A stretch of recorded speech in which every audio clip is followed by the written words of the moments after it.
After the ball drop, she cried and cried. I asked her what was wrong, and she said she got invited to her friend's house to have drinks with them. All three of them women, all married. I had no issue. I said, "Look, I am not sure what's wrong and why you're crying about this. That's fine. You deserve a girls' night out every once in a while. I don't mind watching the kids. Just go." Coming into the new year, I had no idea my wife had been, at the bare minimum, having an emotional affair with a coworker. On New Year's Eve, before I found out about this, she came home and acted extremely cold toward me and our kids. She was angry. Earlier on that evening, she asked if she could go out to have one drink with a female coworker, whom I knew and trusted. I told her that was cool, but that the kids were staying up for the ball drop, so as long as she could be back to celebrate with them, I was fine with it. Well, she ended up getting off work at 11:30 and barely had enough time to get home. After the ball drop, she cried and cried. I asked her what was wrong, and she said she got invited to her friend's house to have drinks with them. All three of them women, all married. I had no issue. I said, "Look, I am not sure what is wrong and why you are crying about this. That is fine. You deserve a girls' night out every once in a while. I do not mind watching the kids. Just go." I put the kids to bed. She left, and then about 3 hours later, so at 3 a.m. I tried to contact her. No answer. I wait about 15 minutes. Call her again. No answer. I call her friend, who she is supposed to be with. No answer. She then texts me back 5 minutes later and says, "Yeah, I am still coming home tonight. We are still drinking." Never in our 6 years of marriage had I felt a gut feeling that something else was going on. But that night it all hit me. I went through our phone records and found another number I was unfamiliar with that she had been in contact with all night, ignoring my calls, texting that number in between, etc. She had also been texting this number for a 3-month period daily. I never suspected that she would be texting another dude while right beside me watching family movies either. As times had shown. How I did not see this, I have no idea. Maybe she had this individual listed as mom in her phone. I do not know. I had never gotten this vibe or feeling our entire marriage. I was blindsided by it.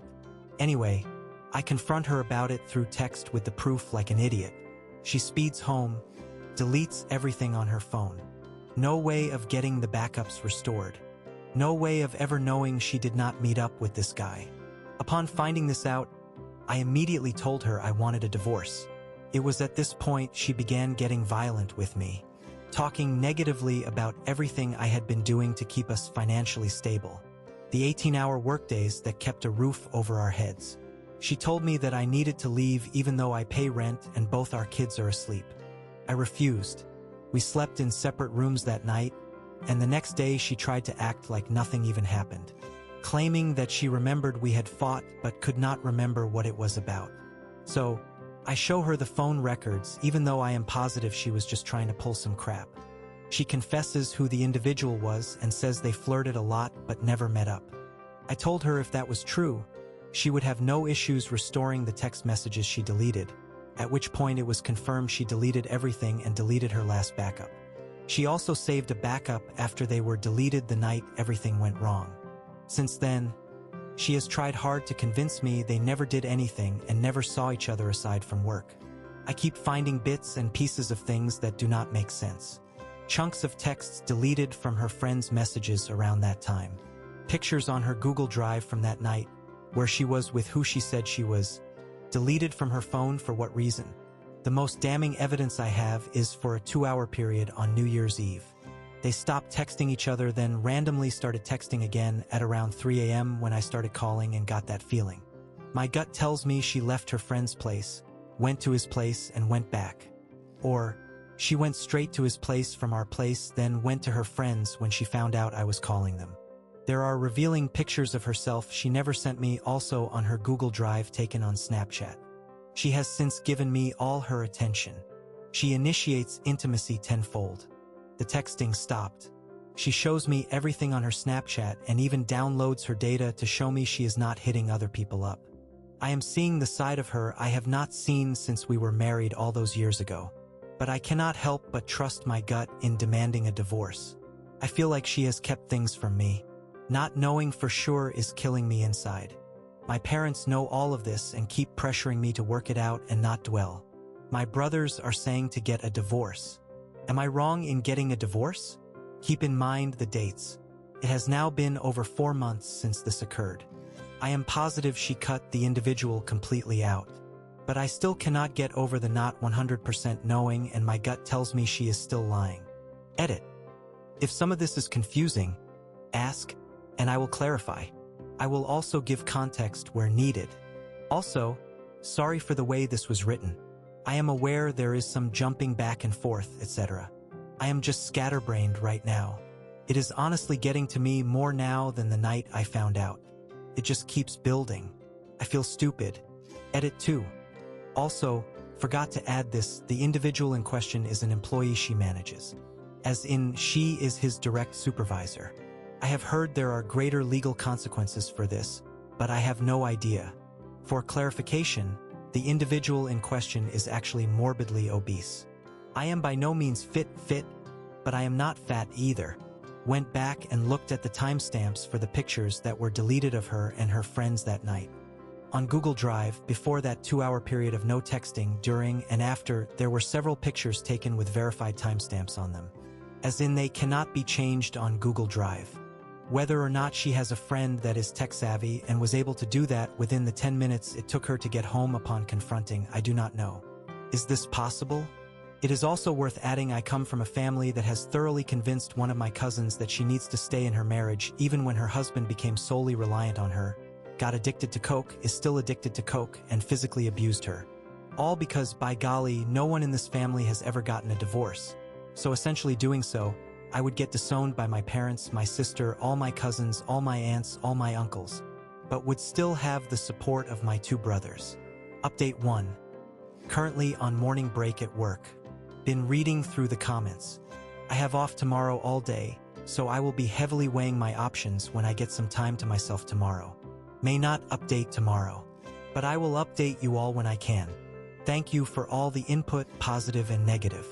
The best thing I can do right now is just get through the work week, get my kids from daycare, and be mentally present for them. I have been ignoring her since last night, and she has been snapping and calling me all morning to see what is wrong. Relevant comments. OP on his wife lying to him and the family telling him to reconsider divorcing.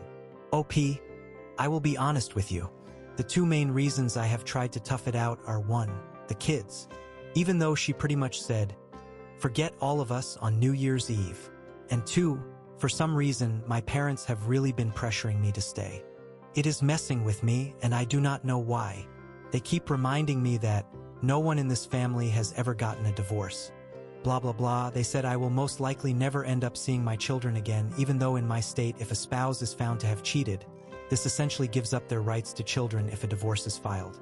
I really do not understand how my own parents can sit there and feed me bull-crap stories about people they know that went through it and came out a better couple. Really feels like they are taking her side in everything that happened while ignoring every truth. Comment 1. Did she come home acting extremely cold? Or did she work until 11? OP. Silence. Our daughter ran up to her for a hug, and she started crying. She then got really irritated when our daughter asked her for a drink. Something that still does not sit right with me. She started yelling at her, saying, "Mommy needs some space." When I tell you all, there was literally no sign of all this crap until that. She hid everything extremely well. Also, for everyone saying what they are about the 2-hour period. Yes, that was my thought. I went back through the Google Drive at everything that was removed from her phone. There were pictures and selfies taken with her friends at the place she was supposed to be during that time period before it and after it. I doubt she is tech-savvy enough to edit timestamps on Google Drive once everything is backed up. This is not to say they never met up. This is not to say she does not know how to do that. And it still does not make a difference with everything she did. Like I said, weighing options tomorrow. Reaching out to a lawyer tomorrow. Update 2. I sit here typing this out on my morning break while listening to Tuesdays Gone by Lynyrd Skynyrd. After a long day of considering my options on Friday, I sat my wife down on Friday evening when she got off work, and I had put the kids to bed. As soon as I brought up that my trust in her was completely gone, she immediately became argumentative and essentially stated, "I thought we had left this in the past. You never trusted me, did you?" I responded with, "Even if you did not do anything physical or meet up with him outside of work, you will never let me see those text messages. You will never pull the Snapchat data." She responded with, "You are right. Marriage is based off trust, and if you do not trust me, then maybe we ought to call it quits." The irony in this is that I worked 18 to 19-hour days for the past few years, barely being able to do anything I wanted to do in my life because I was supporting our children, getting them to bed, cleaning the house all the time, doing all the cooking, barely even getting enough sleep. Probably took years off my life just from the stress. She, on New Year's Eve, said forget the kids, forget you, and essentially went out to party with her friends, all the while ignoring calls from me and our daughter asking where she was, while also responding to her bare minimum emotional affair partner. Not getting into all the details so as not to repeat myself between this and the update. Long story short, in my state, we have to be separated for a year before a divorce can be finalized. When I agreed with her that we should start separating and that I had already been in contact with a lawyer, she freaked out on me. She begged me not to go through with it. But alas, next Friday, I will be dropping her off at her parents' a few hours away. The kids will be staying with me for now with the help of one of my brothers. I told her there was only one way I would put this off for now. That was pull the data, pull the text, prove your case. She looked down at the ground one more time and told me that is a violation of her privacy. We have not spoken since. For now, for my kids, I gotta keep on keeping on. Update. Trickle truth. First, it was a guy in a different state. Second, it was a coworker. Third, it was someone underneath her that she supervises. Fourth, and just now, randomly got a text from her stating she may have told him she loves him, but instantly regretted it. And that is it. Right, dear? Evil. Also, let me reiterate, the process of separation starts this coming Friday. In my state, you cannot divorce immediately. Takes a full year. I say this because of all the people stating, just divorce and be done with it. And also those stating, stop giving second chances. Comment 1. OP, you do realize that your attorney can subpoena her phone records and texts, right? If you believe there was cheating, have your lawyer get all those messages. Then you will know and she will be out of luck. OP, definitely going to happen. I have already been in contact with one, and in the state I live in, if there was infidelity, she essentially loses any choice in the matter of where the kids stay. Comment 2. Oh gosh, I am so sorry. I have been in a similar situation. He would not show me the texts. Spent about a half hour clearing them and then let me see his phone. LOL. OP. For me, it is pretty black and white. I am 99.99999% sure she physically cheated. I would love to just believe her and move on. But I cannot. Not only did she delete all texts between them, she deleted all texts from multiple friends and coworkers from that same time as well, but left the ones from prior and after. As far as I am concerned, her friends were in on it, and so was anyone else she deleted texts from.